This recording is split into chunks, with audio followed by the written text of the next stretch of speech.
最近不少人被一条新闻刷屏了。最高检的发布会上明确说了一句话：具有共同生活事实的婚前同居关系，在反家暴场景下可以被认定为家庭成员关系。我看到这条新闻下面评论区最火的不是讨论家暴，而是一句话，说那我婚前买的房子是不是也要被分出去了？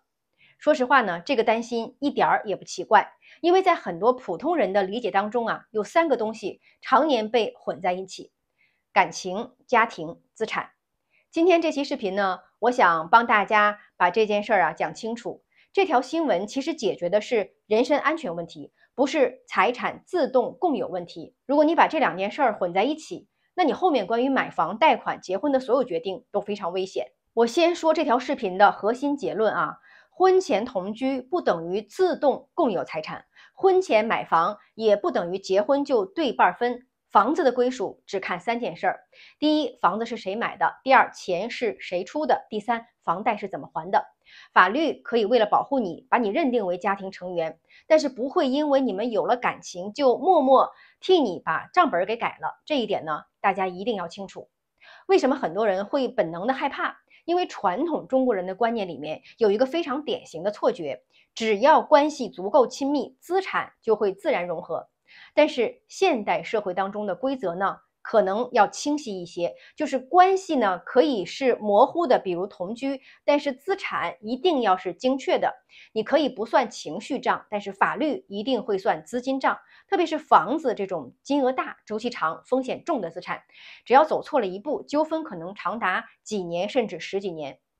下面这部分呢，是大家一定要认真听的。婚前房贷加婚后还贷有三种典型的情况。第一种情况，房子是婚前买的，登记在某一方的名下，婚后用共同收入还贷，这是现实中最多也最容易吵架的一种情况。法律的基本认定呢，是房屋的产权仍然属于婚前购买并登记的一方个人所有，但是婚后用夫妻共同收入还贷的那一部分属于夫妻共同的贡献，在离婚的时候，未登记产权的一方有权要求对婚后共同还贷的款项以及对应的房屋增值部分进行补偿。大白话说就是房子不一定会一人一半，但是婚后还的那些贷款呢，不能当不存在。但是重点来了，现在很多的纠纷吵的不是房子到底归谁，而是婚后到底还了多少钱，本金是多少，利息是多少，有没有证据。这里呢就不是一个情绪情感的问题了，而是一个冰冷的数字的问题。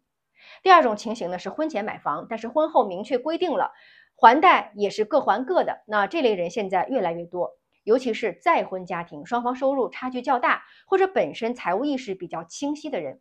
那如果你能做到以下这三件事儿：第一，各自账户还各自的部分；第二，资金流向清楚；第三，事前有书面约定，那么在很多实际的判决当中，房子的共同性会被明显的弱化。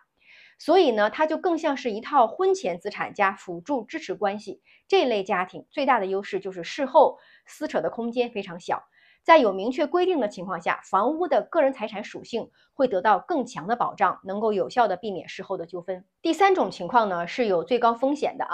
就是婚前买房，但是婚后呢，资金彻底混同了。什么意思就是房贷从工资统一账户里扣了，装修、贷款、再融资一起扛的，没有任何清晰的记录。这种情况呢，在法律的世界当中风险非常大，因为一旦走到了最坏的一步，你几乎不可能讲清楚。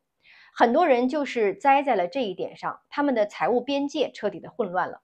那现在呢，让我们再次回头看引发争议的婚前同居可以认定为家庭成员关系的这条新闻。这句话真正想解决的其实是暴力是否可以被及时干预，人身安全是否可以被保护，弱势一方有没有法律来兜底，而不是自动认定你们的财产已经合并。大家可以这样理解这条法律的变化：安全是可以提前有法律兜底的，但是资产永远是自负结果的。这就是成年人的世界当中一个非常残酷但是极其真实的法则。那接下来呢，我给普通家庭3条现实的建议。第一条感情可以慢慢磨合，资产呢最好不要慢慢糊弄。只要涉及到房贷、装修、再融资，钱从哪儿来到哪儿去，尽量清楚一点。也不是不信任，而是给未来留一条理性的退路。第二条，不要用以后再说替代现在的约定。很多家庭最后出问题，都是因为当时不好意思说清楚。而真正稳固的关系呢，不是靠模糊地带来维持的，而是需要有一个清晰的承受边界。第3条啊，房子是大额资产，一套房子本身是没有情绪的，有情绪的是人。法律正在尽最大的努力保护大家的人身安全，但是我们的资产仍然需要各自负责。看懂规则，我们会更安心；看不懂的话，再深的感情也可能扛不住现实。我是苏涵，我们下期见。